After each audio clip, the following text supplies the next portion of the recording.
শ্বশুর বাড়িতে নির্যাতনের শিকার এক গৃহবধূ। স্বামী, শ্বশুর, শাশুড়ি এবং ননদ মিলে গৃহবধূর উপর মানসিক ও শারীরিক অত্যাচার চালায় বলে অভিযোগ।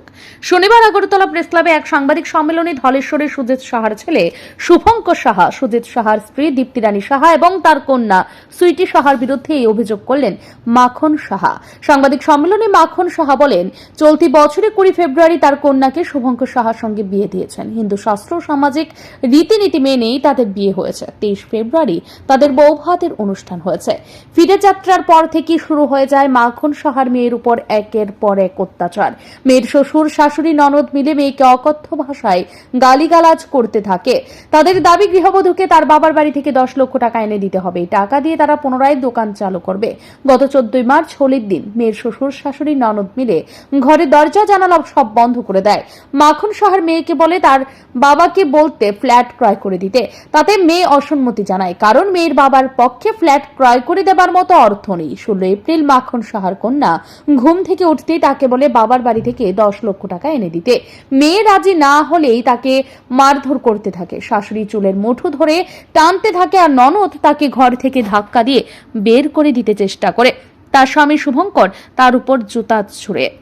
মহিলা তখন বাধ্য হয়ে পুলিশের হেল্পলাইন নম্বর 100-তে ফোন করে, কিন্তু কোনো ধরনের সদুত্তর পায়নি। পরের দিন 17 এপ্রিল মাখন সাহার মেয়ে প্রাণ বাঁচাতে তার বাপের বাড়িতে চলে আসে। 9 মে পূর্ব মহিলা থানায় এই ঘটনার সুবিচার চেয়ে এফআইআর দায়ের করেন। দিন ওর সব তো স্বর্ণগণনা নিয়েছে, হলুদ দিন কিগুলো একটা ইয়া থাকে, কি কয় মেয়েদের মঙ্গলসূত্র থাকে, যে এটা বলছে এটা দিয়ে দাও, এটা ময়লা হয়ে যাবে।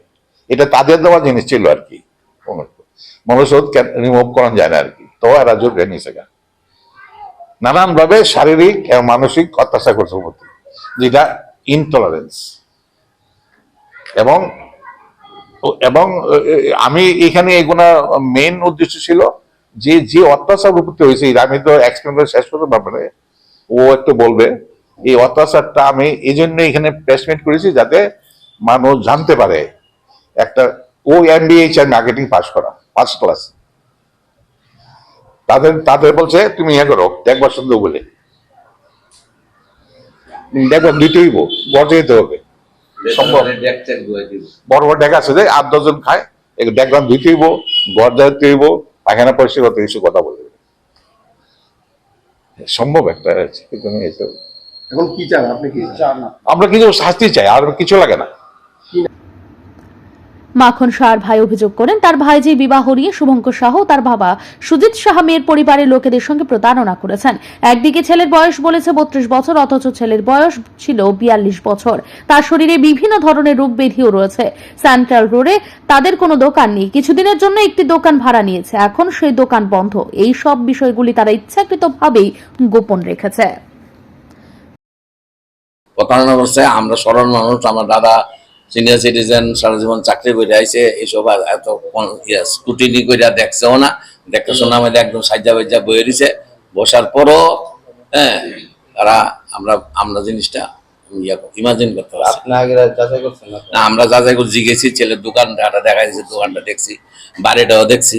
হ্যাঁ, এবারে বটতলা শিববাড়ির দোকান আছে, দোকানটাও নাকি, দোকানটা বলছে এটা আমার দোকান। দোকানে তো ওনারশিপটা খুললে কাগজ দেওয়া যায় না, বলছে এটা আমাদের দোকান, এটা এই দোকানটা বিয়ের পরে দোকানটা বন্ধ। এটা ফর দ্য টাইমিং মনে ভাড়া নিয়েছিলাম আমার মনে হচ্ছে। বিয়ে হয়েছে ফেব্রুয়ারি 20 তারিখ বিয়ে হয়েছে। 20 তারিখের পরের থেকে তো বৌভাতের পরের থেকে অত্যাচার শুরু হয়েছে। তুমি যাও গা বাড়ি, তুমি বাড়িতে যাও, বাবার টাকা নিয়ে আসো, 10 লাখ টাকা দেওয়া দাও, আমি বিজনেসটা নতুন করে চালু করতাম, এইসব কথাবার্তা করতো।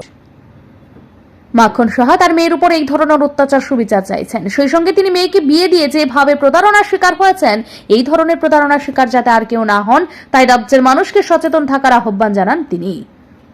ব্যুরো রিপোর্ট, ঋদ্ধি নেটওয়ার্ক।